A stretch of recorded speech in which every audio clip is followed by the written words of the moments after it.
Welcome to Disha TV. ముందుగా headlines చూద్దాం.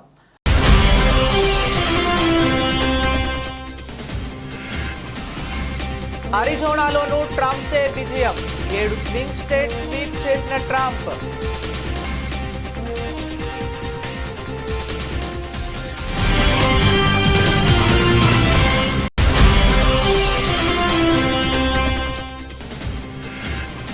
దేశ రాజకీయాల్లో తెలంగాణ కులగణన సర్వే ప్రకంపనలు. రాహుల్ గాంధీ వ్యాఖ్యలపై కౌంటర్ ఇచ్చిన ప్రధాని మోదీ.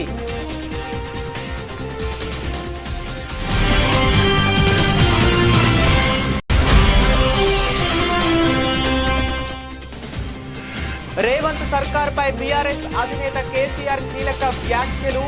మళ్లీ వచ్చేది బీఆర్ఎస్ ప్రభుత్వమే అన్న కేసీఆర్.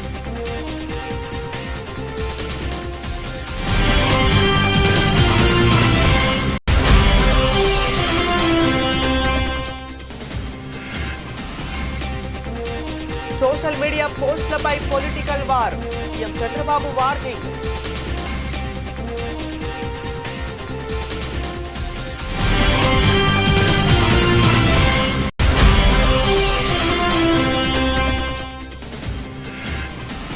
ఆర్జీవీ మేనకోడలిని పెళ్లి చేసుకోనున్న badminton player Kidambi Srikanth. Wishes తెలిపిన పలువురు ప్రముఖులు.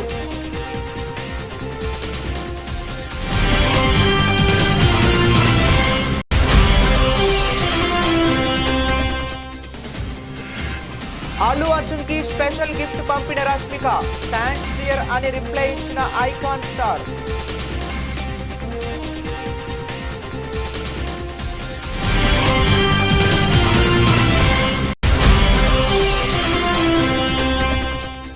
వరుసగా 5వ వారం ఫారెక్స్ రిజర్వ్ నిల్వల పతనం. $682 బిలియన్ పరిమితం.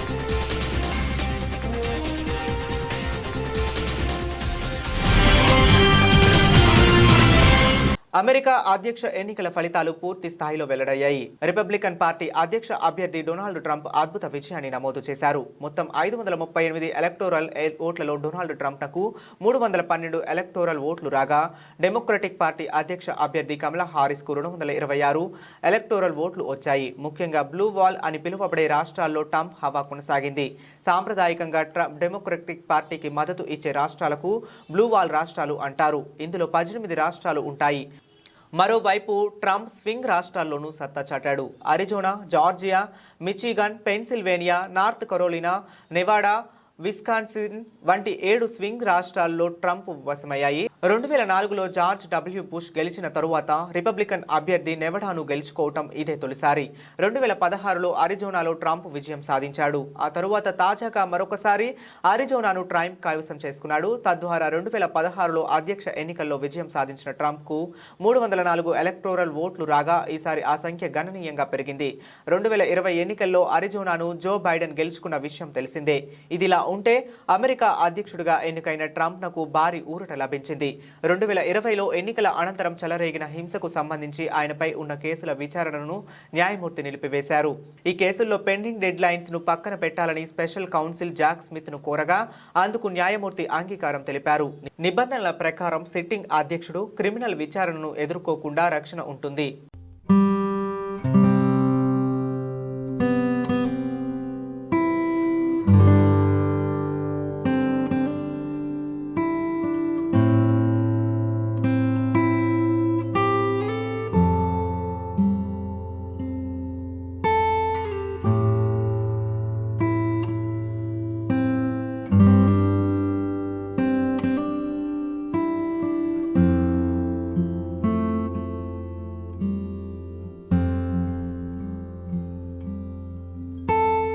తెలంగాణ కులగణన సర్వే దేశ రాజకీయాల్లోనూ ప్రకంపనలు రేపుతుంది. కాంగ్రెస్, బీజేపీ మధ్య వార్కు దారితీస్తుంది. మహారాష్ట్ర ఎన్నికల ప్రచారంలో మంటలు రేపుతుంది. దేశవ్యాప్తంగా కులగణన చేయాలని రాహుల్ గాంధీ డిమాండ్ చేస్తుంటే ఓబీసీలను చీల్చే కుట్ర జరుగుతుందని మోదీ ఆరోపించడం పొలిటికల్ గా హీట్ పెంచుతుంది. తెలంగాణ ప్రభుత్వం ప్రతిష్టాత్మకంగా చేపట్టిన కులగణన సర్వే కొనసాగుతుంది. ఈ కులగణన సర్వేలో సామాజిక, ఆర్థిక, విద్య, ఉపాధి, రాజకీయ, కుల సమాచారాన్ని సమగ్రంగా సేకరిస్తున్నారు. కులగణనను కేంద్ర దేశమంతా అమలు చేయాలని డిమాండ్ను తెరపైకి తెస్తున్నారు. ఈ క్రమంలోనే జార్ఖండ్ ఎన్నికల ప్రచారంలో రాహుల్ గాంధీ కీలక వ్యాఖ్యలు చేశారు. ఆదివాసీలు, ఓబీసీలకు కులగణనతోనే న్యాయం న్యాయం జరుగుతుందని స్పష్టం చేశారు. కులగణనను మోదీ అడ్డుకోలేరని పార్లమెంట్ తప్పకుండా ఆమోదిస్తుందన్నారు రాహుల్ గాంధీ. అంతకు ముందు తెలంగాణ కులగణన సర్వేపై రాహుల్ గాంధీ ఆసక్తికర ట్వీట్ చేశారు. టీవీ9 వీడియోను షేర్ చేసిన రాహుల్, ప్రధాని మోదీజీ తెలంగాణలో కులగణన మొదలైందంటూ ఇంట్రెస్టింగ్ కామెంట్స్ చేశారు. దేశంలో సమగ్ర కులగణన చేపట్టడం బీజేపీకి ఇష్టం లేదని ఆరోపించారు. దేశవ్యాప్తంగా జరగబోయే కులగణను మీరే ఆపలేరన్నారు. ఈ పార్లమెంట్లోని కులగణన బిల్లును ఆమోదించి రిజర్వేషన్లపై 50% గోడను బద్దలు కొడతామని ట్వీట్లో పేర్కొన్నారు రాహుల్ గాంధీ. ఇక కులగణన విషయంలో రాహుల్ గాంధీ చేస్తున్న కామెంట్స్ కు ప్రధాని మోదీ కౌంటర్ ఇచ్చారు. మహారాష్ట్ర ఎన్నికల ప్రచారంలో పాల్గొన్న ఆయన ఈ దేశానికి 10 ఏళ్లుగా ఒక ఓబీసీ ప్రధాని సేవలు అందిస్తున్నారని గుర్తు చేశారు. అయితే ఒక ఓబీసీ ప్రధానిగా ఉండడాన్ని కాంగ్రెస్ జీర్ణించుకోలేకపోతుందని మోదీ ఆరోపించారు. రాజకీయ లబ్ధి కోసం ఓబీసీ సమైక్యతను కాంగ్రెస్ దెబ్బతీసేందుకు ప్రయత్నిస్తుందని, ఓబీసీలను చిన్న చిన్న కులాలుగా విభజించాలని కుట్ర చేస్తుందని మండిపడ్డారు ప్రధాని మోదీ. కాంగ్రెస్ హామీలను నమ్మొద్దని, కులాల పేరుతో రాజకీయాలు చేస్తుందంటూ కౌంటర్ ఇచ్చారు. पूरे देश ने कांग्रेस की हरकतों के कारण उसे पूरी तरह से खारिज कर दिया है। कांग्रेस अब ऑल इंडिया कांग्रेस नहीं बची। कांग्रेस अब परजीवी कांग्रेस बन चुकी है। ये कांग्रेस पार्टी अब केवल बैसाखियों पर ही जिंदा है। महाराष्ट्र हो, उत्तर प्रदेश हो, बिहार हो, झारखंड हो, ज्यादातर राज्यों में कांग्रेस दूसरी पार्टियों के सहारे ही चुनाव लड़ने की हालत में है। वो अपने पैरों पर खड़ी नहीं रह सकती। इसलिए साथियों, कांग्रेस ने राजनीति में खुद को बचाने के लिए अपना सबसे बड़ा हथियार चला है। ये हथियार है एससी, एसटी, ओबीसी समाज की एकता तोड़ो, एकता तोड़ो और राज छीनो। कांग्रेस के लोग जनजातीय समूह, शेड्यूल ट्राइब, हमारे आदिवासी, एसटी को बांटना चाहते हैं। कांग्रेस के लोग हमारे दलित भाई बहन एससी को बांटना चाहते हैं। कांग्रेस के लोग ओबीसी को बांटना चाहते हैं। साथियों, कांग्रेस के रहते ओबीसी कभी इतना एक కాంగ్రెస్ సర్కారును ఉద్దేశించి మాజీ ముఖ్యమంత్రి బీఆర్ఎస్ అధినేత కేసీఆర్ కీలక వ్యాఖ్యలు చేశారు. ప్రజలు మీకు బాధ్యత ఇచ్చింది సేవ చేయడానికి కానీ రౌడీ పంచాయతీ చేయడానికి కాదంటూ ఘాటుగా స్పందించారు. ప్రజలు మీకు అధికారం ఇచ్చింది తిట్టడానికి కాదన్నారు. ప్రజలను కాపాడాల్సింది పోయి భయపెడతారా అంటూ ముడుచుకుపడ్డారు. కేసీఆర్ అరెస్టులకు భయపడేది లేదన్న కేసీఆర్ మళ్లీ వచ్చేది బీఆర్ఎస్ ప్రభుత్వమే అని ధీమా వ్యక్తం చేశారు. రౌడీ పంచాయతీలు చేయటం మాకు కూడా తెలుసు, మాకు కూడా తిట్టడం వచ్చు, తిట్టడం మొదలు పెడితే రేపటి దాకా తిడుతూనే ఉంటాం అని రేవంత్ సర్కార్పై ధ్వజమెత్తారు కేసీఆర్. ప్రభుత్వం బాధ్యతాయుతంగా సేవ చేయాలని హితవు పలికారు ఆయన. కేసీఆర్ ఫామ్ హౌస్ లో చేరికలు జరిగాయి. ఈ సందర్భంగా వారిని ఉద్దేశించి మాట్లాడిన కేసీఆర్ కీలక వ్యాఖ్యలు చేశారు. దాదాపు 6 నెలల తరువాత కేసీఆర్ మీడియా ముందుకు రావటం ఇదే తొలిసారి అని చెప్పుకోవచ్చు. పార్లమెంట్ ఎన్నికల తరువాత అనేక కీలక పరిణామాలు చోటు చేసుకున్నప్పటికీ కేసీఆర్ ఎక్కడా స్పందించలేదు. ఇవాళ మాత్రం తన వ్యవసాయ క్షేత్రంలో కొంతమంది చేరికల సందర్భంగా రేవంత్ సర్కార్పై ఘాటుగా విమర్శలు చేశారు కేసీఆర్. రాబోయే రోజుల్లో ఖచ్చితంగా మళ్లీ బీఆర్ఎస్ పార్టీ అధికారంలోకి వస్తుందన్న ధీమాను కేసీఆర్ వ్యక్తం చేశారు. దీంతో పాటు ప్రస్తుతం ప్రభుత్వం అనుసరిస్తున్న విధానాలను కేసీఆర్ పూర్తిగా తప్పుపట్టారు. జనం చెప్తున్నారు అన్ని జిల్లాలు, ప్రతి జిల్లా నుంచి ప్రతి మండలం నుంచి 100% మన గవర్నమెంట్ అవుతుంది.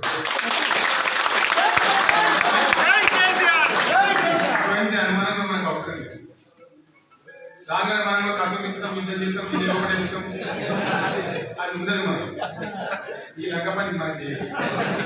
ప్రజలకు మంచి పని ప్రజలకు కాపాడాలి ప్రభుత్వం అంటే లోపల రౌడీ పని అని లేదా మన పార్టీ మనం తక్కువ మంది ఇక్కడ మనం తిరిగితే పాటు భూమి సరిపోవాలి. అది లెక్క కాదు కదా, ఏం పని లెక్క లెక్క వాళ్ళు ఏం చేస్తారు, నిర్మాణం చేయాలి, నిలబెట్టాలి, సమాజాన్ని ఉత్తరియాలి, ముందు తీసుకుపోవాలి, 10 మందిని పైకి తేవాలి, 10 మందికి లాభం చేయాలి. కానీ ఈ కూర కొడతా డిస్ట్ అచేస్తారు పిచ్చి పిచ్చి మాటలని చందాలమైనటువంటి మాట్లాడతారు నాకు అర్థం కాదు. పద్ధతే గవర్నమెంట్ వాళ్ళు మాట్లాడే మీరందరూ వింటున్నారు కదా, అదే లెక్క నాకు అర్థం కాదు. దానికి గవర్నమెంట్ కదా కాబట్టి చిత్రాంగం చిత్తాలపైన మనకు రావాలి. ఇవాళ మొదలుపెట్టి రేపు ఇవ్వాలి కాదు కదా. గొప్ప బాధ్యత ప్రజలకు పలించినప్పుడు ఆ బరువు ఎట్లా తీసుకొని అంతే బరువుతో మన ప్రజలకు సేవలు. మురికి పోస్టులను పెడితే ఊరుకునేదే లేదంటూ పోలీసులు కొరడా జులిపిస్తుంటే రాజకీయ కక్షతో కేసులు పెట్టి అక్రమ అరెస్టులు చేస్తున్నారంటూ వైసీపీ గగ్గోలు పెడుతుంది. CM, deputy CM, home minister ఇలా ప్రభుత్వ పెద్దలందరినీ టార్గెట్ చేస్తూ జరిగే ట్రోలింగ్కి చెక్ పెట్టాలన్నది సర్కారీ లక్ష్యం. అందుకే రెచ్చగొట్టేలా పోస్టులు పెట్టిన వారిని వెంటాడుతుంది ఏపీ కాకీ శాఖ. సోషల్ మీడియాలో మురికి పోస్టులు పెడితే ఊరుకునేది లేదు, చర్యలు తప్పవు. ఫిర్యాదు అందిన 24 గంటల్లోనే చర్యలు మొదలు పెడుతున్నాయి. ఇప్పటికే 1700కు పైగా సోషల్ మీడియా అకౌంట్స్ ను వివాదాస్పదమైనవిగా గుర్తించిన పోలీసులు 100 మందికి పైగా ఖాతాదారులని అదుపులోకి తీసుకున్నారు. కేవలం నోటీసులుచ్చి వదిలేస్తారని భ్రమపడొద్దంటూ హెచ్చరికలు జారీ చేస్తున్నారు. అటు మాజీ సీఎం జగన్ పై ఫేక్ ప్రచారం చేస్తున్నారంటూ విశాఖలో నిరసనకు దిగారు వైసీపీ నేతలు. కేవలం టీడీపీ, జనసేన నేతలపై పెట్టిన పోస్టులే చూడడం తగదని, జగన్ పై సోషల్ మీడియాలో జరిగిన అసత్య ప్రచారం సంగతేంటని రివర్స్ గేర్ వేస్తుంది వైసీపీ. వైసీపీ నేతలపై జరిగిన ట్రోలింగ్ చూసారా అంటూ ఆధారాలతో సహా గుంటూరు ఎస్పీకి ఫిర్యాదు చేశారు మాజీ మంత్రి అంబటి రాంబాబు. తమ కార్యకర్తలను అక్రమంగా అరెస్ట్ చేస్తున్నారని, తీవ్రవాదుల్లా హింసిస్తున్నారని ఆరోపించారు. ఎవరిని వదిలిపెట్టే ప్రసక్తే లేదని, ఏకంగా డీజీపీ నుంచే వార్నింగ్ వచ్చేసింది కనుక యాక్షన్ కూడా అదే రేంజ్లో మొదలైంది. రాష్ట్ర స్థాయి ప్రముఖ నేతల పర్సనల్ అసిస్టెంట్లకు సైతం నోటీసులు వెళ్లాయి. ఈ మొత్తం వ్యవహారాన్ని హోంమంత్రి అనిత దగ్గరుండి పర్యవేక్షిస్తున్నారు. హైకోర్టులో వరుస కేసులు రిజిస్టర్ కావడంతో ముఖ్యమంత్రి సైతం ఎప్పటికప్పుడు నివేదికలు తెప్పించుకుని రివ్యూ చేస్తున్నారు. ఒక్క మాటలో చెప్పాలంటే 11 సీట్లు కాదు, ఒక్క సీటు గెలవడానికి అర్హత లేని వ్యక్తులు. ఇంకొక మాటలో చెప్పాలంటే రాజకీయాల్లో ఉండడానికి అర్హత లేని వ్యక్తులు వీళ్ళు. గట్టిగా కూడా చెప్తున్నా, మీరు ఇంకా రోషాలు రావడం ఈ రాష్ట్రంలో. వేరేది ఇక్కడైతే ఓట్లు కాదు, ఇంట్లో నుంచి బయట రావడానికి కూడా అర్హత లేదు. ఇన్ని చేసి ఇప్పుడు సోషల్ మీడియా, ఈ విషయం కూడా నేను చెప్పాలా మీ అందరికీ. ఏంటి ఈ అనర్థాలు? ఒకప్పుడు మనందరికీ ప్రింట్ మీడియా ఉండేది. తెల్లవారితే నిద్రలేస్తే పేపరే చూసేవాళ్ళం. నేను 78 అయితే ఆ రోజు అసెంబ్లీ సమావేశాల్లో కూడా చర్చలన్నీ దూరదర్శన్ ద్వారా వినేవాళ్ళం. సాయంత్రం 15 నిమిషాలు పేపర్లు కూడా వచ్చేటివి కాదు చాలా ఊర్లకి. అక్కడి నుంచి మళ్ళీ 90 వచ్చే కొందికి ఎలక్ట్రానిక్ మీడియా వచ్చింది, ఇంటర్నెట్ రెవల్యూషన్తో. అప్పుడు కూడా నేనే దానికి ఎక్కువ ప్రాధాన్యత ఇచ్చాను. ఇంటర్నెట్ కూడా మీ అందరికీ తెలుసు. ఇప్పుడు సెల్ ఫోన్లు వాడుతున్నారంటే ఆ రోజు సెల్ ఫోన్ గురించి మొట్టమొదటిసారి మాట్లాడిన వ్యక్తిని నేనే. ఇంకెవరూ మాట్లాడిన తర్వాత అందరూ మాట్లాడారు. ఈరోజు సెల్ ఫోన్లు అన్నీ వచ్చాయి, టెక్నాలజీ రెవల్యూషన్ వచ్చింది. దానివల్ల ఎలక్ట్రానిక్ మీడియా వచ్చింది. అప్పుడంతా టీవీల వరకే పరిమితం అయింది. నాకు తిరుపతిలో నా యాక్సిడెంట్ అయినప్పుడు కొండపైకి పోయేటప్పుడు 24 క్లేమోర్ మైన్స్ నా మీద బ్లాస్ట్ చేసి ఇన్ని టీవీలు లేవు. ఒకే టీవీ, జెమిని టీవీ, దూరదర్శన్ ఉండేటివి. ఆ జెమిని వచ్చి అప్పట్లో రికార్డ్ చేశారు. అలాంటిది ఈరోజు చూస్తే మళ్ళా ఇప్పుడు సోషల్ మీడియా వచ్చింది. దీనికి సోషల్ మీడియాకు అడ్డు ఏమాత్రం లేకుండా పోయే పరిస్థితి వచ్చింది. ఇక డీటెయిల్స్ లోకి వెళితే సోమవారం నుండి ఏపీ అసెంబ్లీ సమావేశాలు ప్రారంభం కానున్నాయి. తొలి రోజే పూర్తి స్థాయి బడ్జెట్ ప్రవేశపెట్టనుంది. అంతకంటే ముందు సీఎం కార్యాలయంలో మంత్రివర్గం సమావేశమై బడ్జెట్కు ఆమోదం తెలపనుంది. ఆ తరువాత ఆర్థిక మంత్రి పయ్యావుల కేశవ్ అసెంబ్లీలో బడ్జెట్ ప్రవేశపెడతారు. ఆ వెంటనే సభను స్పీకర్ వాయిదా వేస్తారు. ఈ సమావేశాలు ఈ నెల 11న ప్రారంభమై 11 రోజులు కొనసాగే అవకాశాలున్నాయి.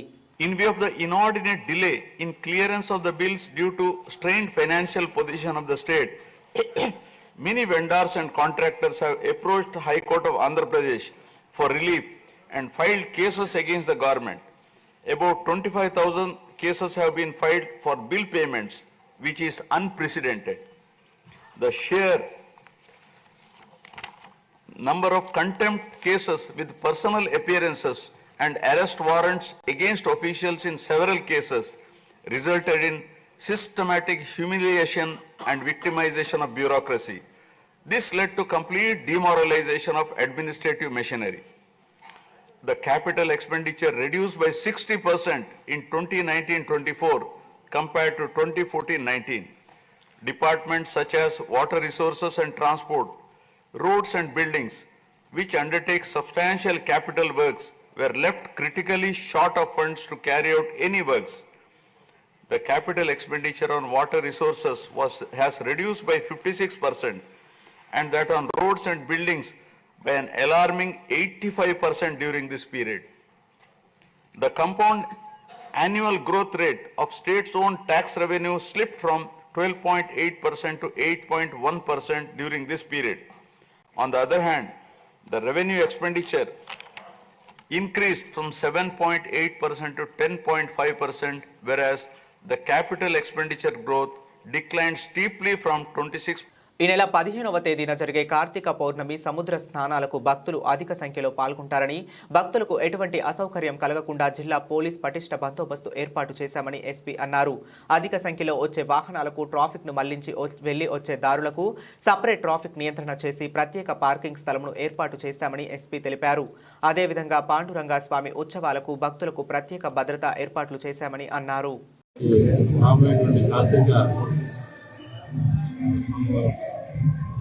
ఇది మన రాష్ట్రాన్ని చాలా ఎక్కువ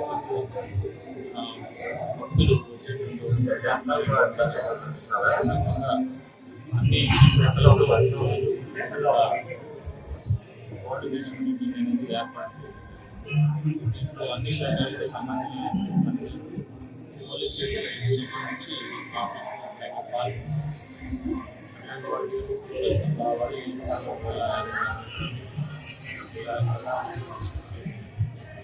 ఇదన్నీ కూడా పబ్లిక్ తెలియజేసే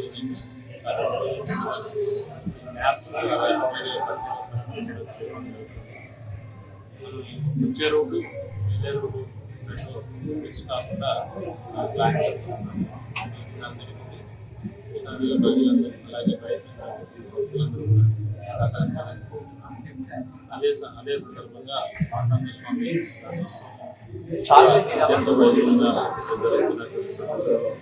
వాటికి కూడా మేము ప్రాపర్గా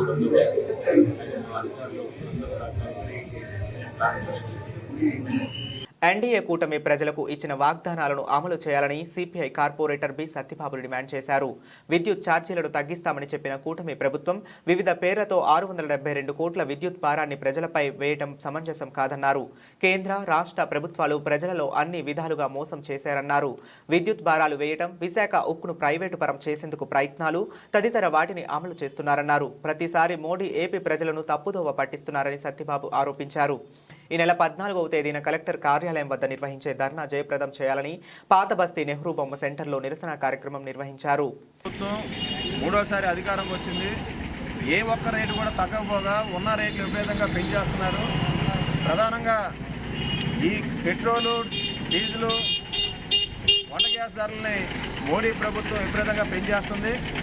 ప్రపంచంలో డీజిల్ 40 రూపాయలకి, పెట్రోల్ 60 రూపాయలకి దొరుకుతుంటే మన దేశంలో డీజిల్ 101 రూపాయి, పెట్రోల్ 110 రూపాయలకి అమ్ముతున్నారు. ఈ 10 ఏళ్ల కాలంలో మోడీ ప్రభుత్వం 26 లక్షల కోట్ల రూపాయలు దేశ ప్రజల దగ్గర పిండి వసూలు చేసింది. ఇవి దీపావళి కానుకగా ఆదానికి 12,300 కోట్లు రుణమాఫీ చేసింది మోడీ ప్రభుత్వం. ఈ 10 ఏళ్ల కాలంలో ఈ కార్పొరేటు అపర కుబేర్లకి 5 లక్షల కోట్ల రూపాయలు మాఫీలు చేసినటువంటి మోడీ ప్రభుత్వం భారాలన్నీ సామాన్యుల మీద వేస్తున్నారు, దేశ ప్రజల్ని నడ్డివిరుస్తున్నారు. ఈ ధరల్ని అదుపు చేయలేని మోడీ ప్రభుత్వం మీద ప్రజలు తిరుగుబాటు చేస్తుంటే మతాలతో విద్వేషాలతో ప్రజల్ని పక్కదారి పట్టిస్తున్నారు. విశాఖపట్నం స్టీల్ ప్లాంట్ని అమ్మకాలకు పెట్టేశారు. ప్రత్యేక హోదా ఇస్తామని చెప్పి మోసం చేశారు. రాజధాని నిర్మాణానికి డబ్బులు ఇస్తామని చెప్పి మోసం చేశారు. అలాగే పోలవరం నిర్మాణానికి నిధులు ఇస్తామని చెప్పి మోసం చేశారు. బీహార్ రాష్ట్రానికి 56,000 కోట్లు ఇచ్చారు. ఆంధ్ర రాష్ట్రానికి అప్పులు ఇస్తున్నాయి. ఈ అప్పులు కాదు కావాల్సింది, చట్ట ప్రకారం రావాల్సినటువంటి గ్రాంట్లు. మరోవైపు చంద్రబాబు నాయుడు గారి ప్రభుత్వం గతంలో జగన్మోహన్ రెడ్డి లాగా నేను మోసం చేయను, కరెంటు ఛార్జీలు బాధుడే బాధుడు కార్యక్రమం మన దాంట్లో ఉండదు, తగ్గించేదానికి కూడా ప్రయత్నం చేస్తాం, తప్పుడు ఒప్పందాలని రద్దు చేస్తామని చెప్పారు. అయ్యా చంద్రబాబు నాయుడు గారు, జగన్ పాపం చేశాడు కాబట్టి ప్రజలు మీకు పట్టం కట్టారు. మరి ఆయన చేసిన పాపాలని ప్రజల మీద మీరు భారాలేసి కక్ష తీసుకునే కార్యక్రమం సరైనది కాదు. జగన్మోహన్ రెడ్డి భారాలేసి బాధేస్తే మీరు కూడా భారాలేసి వీరబాధుడు బాధే కార్యక్రమం ఆపాలి. విద్యుత్ సర్దుబాటు ఛార్జీలనే ఈ దోపిడీ అనేది తక్షణం ఆపాలనేది డిమాండ్ చేస్తున్నాం. ఈ నెల 14వ తారీఖున తెలంగాణ ప్రజలకు ఇచ్చిన హామీలను అమలు చేస్తున్నామంటూ ముఖ్యమంత్రి రేవంత్ రెడ్డి మహారాష్ట్రకు పోయి వచ్చి అబద్ధాలు వల్లిస్తున్నారని కేంద్ర హోంశాఖ సహాయ మంత్రి బండి సంజయ్ కుమార్ మండిపడ్డారు. ప్రజలకిచ్చిన హామీలు అమలు, రుణమాఫీ, 6 గ్యారంటీలపై తెలంగాణలో ప్రజలకు వివరిస్తూ పాదయాత్ర చేసే దమ్ముందా అని ప్రశ్నించారు. నక్సలైట్లు భావజాలం ఉన్న వాళ్లకు విద్యా కమిషన్లో చోటు కల్పించి సభ్య సమాజానికి ఏం సంకేతాలు పంపుతున్నారని మండిపడ్డారు. ఆనాడు నక్సలైట్లు కాంగ్రెస్ నాయకులను కూడా దారుణంగా చంపిన విషయం మర్చిపోయారా అని ప్రశ్నించారు. కరీంనగర్లోని మమతా థియేటర్లో బీజేపీ కార్యకర్తలు, ఏబీవీపీ నాయకులతో కలిసి కేంద్ర మంత్రి బండి సంజయ్, జితేందర్ రెడ్డి సినిమాను వీక్షించారు. ఈ సందర్భంగా తనను కలిసిన సినిమా హీరో రాకేష్ వర్రే, దర్శక నిర్మాతలు, సినిమా యూనియన్ సభ్యులను అభినందించారు. అనంతరం వారితో కలిసి బండి సంజయ్ మీడియాతో మాట్లాడారు.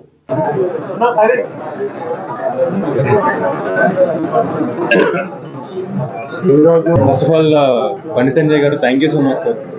ఇలాంటి మంచి సినిమాని మీరు వచ్చి ఇంత వాల్యుబుల్ టైం బండి సంజయ్ గారు తీసుకొచ్చి ఇంతమందిని తీసుకొచ్చి ఈ సినిమా చూపెట్టడం అనేది గ్రేట్ సార్. ఎందుకంటే మీరు మా యూత్కి ఒక ఇన్స్పిరేషన్ సార్. సో మా లాంటి వాళ్ళకి మీరు ఇచ్చిన ఎనర్జీ మా.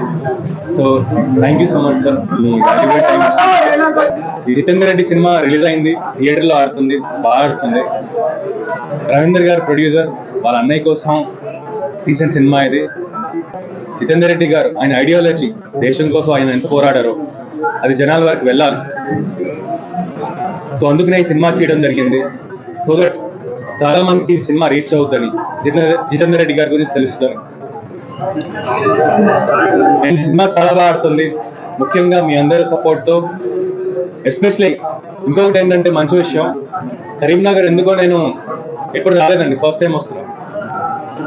ఫస్ట్ ప్రమోషన్ స్టార్ట్ చేసింది మొన్న ఇక్కడి నుంచే, వాగేశ్వరి కాలేజ్ నుంచే మేము స్టార్ట్ చేసాం. సో కరీంనగర్ ఎందుకో ఒకవైపు త్యాగాలు, మరోవైపు కార్యకర్తల సంఖ్య రోజు పెరుగుతున్నారు. ఎక్కడ కూడా విద్యార్థి పరిషత్ పని దగ్గర కూడా ఒక కార్యకర్త బలిదానం అయితే అనేక మంది కార్యకర్తలు ఉంటున్నారు. ఒక కార్యకర్త బలిదానం అయితే ఇంకో కార్యకర్తలు పోయి విదేశాలకు పోయి దుబాయ్ మత్స్యం పోయి వ్యాపారాల కోసం పోలే. ఒక్క జితేందర్ రెడ్డి త్యాగంతో అనేక మంది జితేందర్ గుర్తొచ్చారు తెలంగాణ రాష్ట్రంలో. ఆవేశంతో, ఆలోచనతో, మంచి ఆలోచనతో ధర్మం కోసం పనిచేసే కార్యకర్తలు గుర్తొచ్చారు.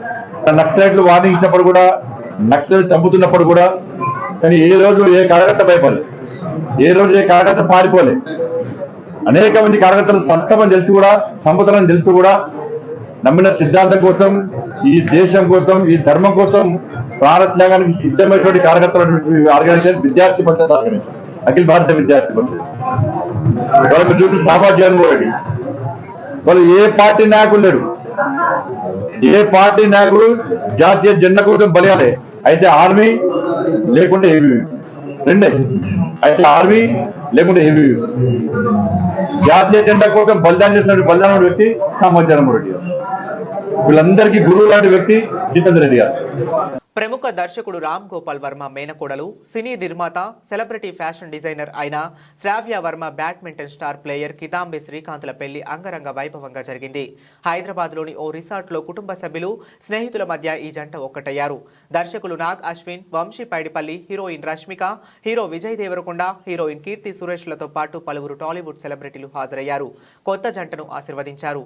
ప్రస్తుతం వీరి పెళ్లికి సంబంధించిన ఫోటోలు సోషల్ మీడియాలో వైరల్గా మారాయి. నెటిజన్లను నూతన వధూవరులకు శుభాకాంక్షలు తెలియజేస్తున్నారు. శ్రావ్య వర్మ టాలీవుడ్ లో star fashion designer. Nagarjuna, Vijay Devarakonda, Vaishnav Tej, Vikram, Dhruv వంటి స్టార్స్ కు ఆమె స్టైలిష్ గా పనిచేశారు. చీలాసౌ, మ్యాస్ట్రో చిత్రాలకు శ్రావ్య కాస్ట్యూమ్ డిజైనర్ గా పనిచేసింది. ప్రస్తుతం రష్మిక కథానాయకుడుగా నటిస్తున్న ది గర్ల్ ఫ్రెండ్ మూవీకి పనిచేస్తుంది. కీర్తి సురేష్ ప్రధాన పాత్రలో నటించిన గుడ్ లక్ సఖీ చిత్రానికి సహ నిర్మాతగా వ్యవహరించింది.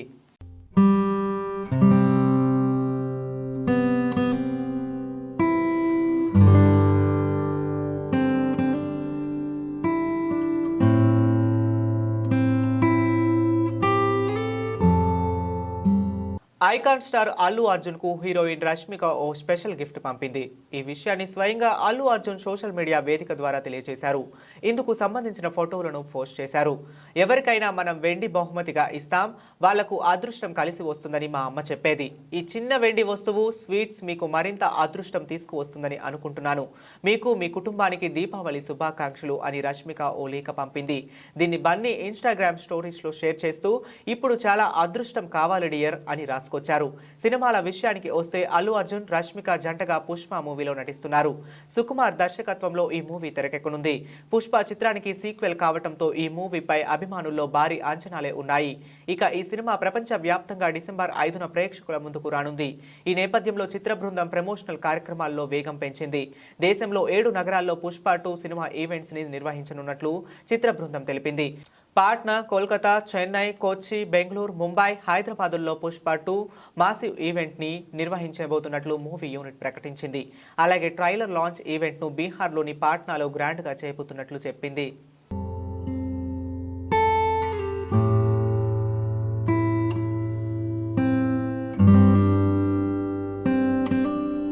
వరుసగా 5వ వారం భారత్ ఫారెక్స్ రిజర్వాయర్ నిల్వల పతనం అయ్యాయి.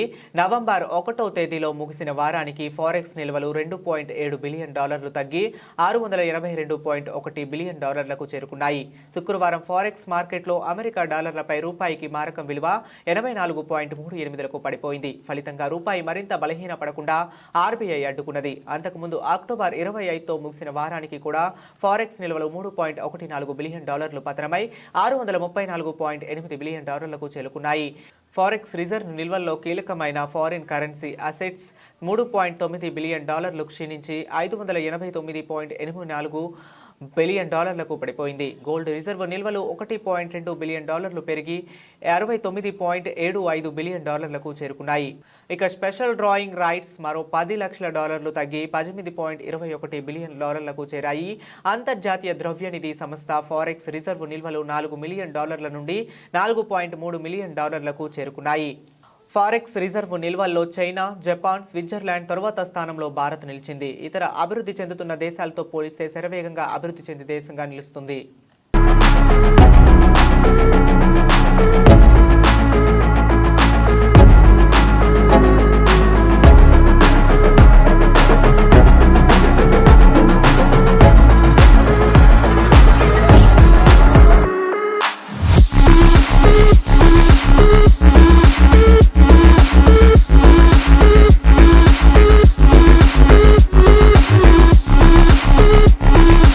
బులెటిన్ ముగించే ముందు మరొకసారి హెడ్లైన్స్ చూద్దాం.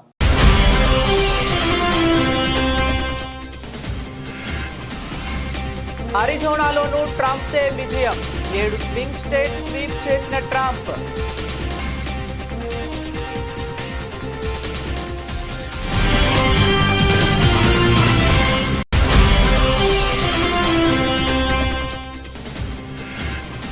దేశ రాజకీయాల్లో తెలంగాణ కులగణన సర్వే ప్రకంపనలు.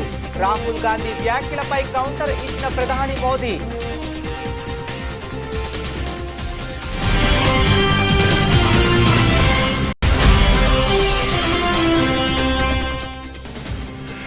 రేవంత్ సర్కార్ పై బీఆర్ఎస్ అధినేత కేసీఆర్ కీలక వ్యాఖ్యలు.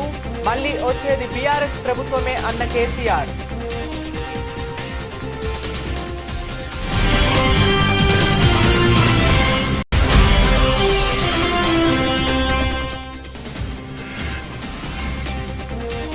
సోషల్ మీడియా పోస్టులపై పొలిటికల్ వార్.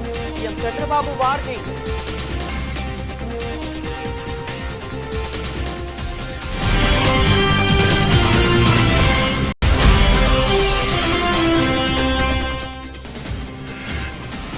ఆర్జీవీ మేనకోడలిని పెళ్లి చేసుకోనున్న badminton player Kidambi Srikanth. Wishes తెలిపిన పలువురు ప్రముఖులు.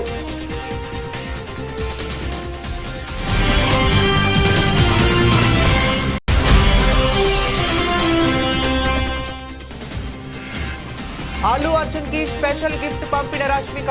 థ్యాంక్స్ డియర్ అని రిప్లై ఇచ్చిన ఐకాన్ స్టార్.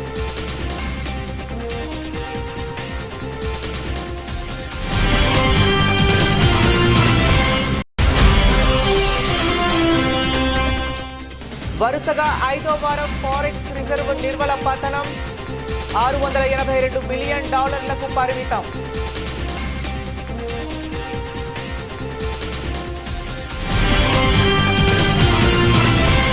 ఇవి ఇప్పటి వరకు ఉన్న అప్డేట్స్. మరిన్ని అప్డేట్స్ కోసం చూస్తూనే ఉండండి S6 న్యూస్.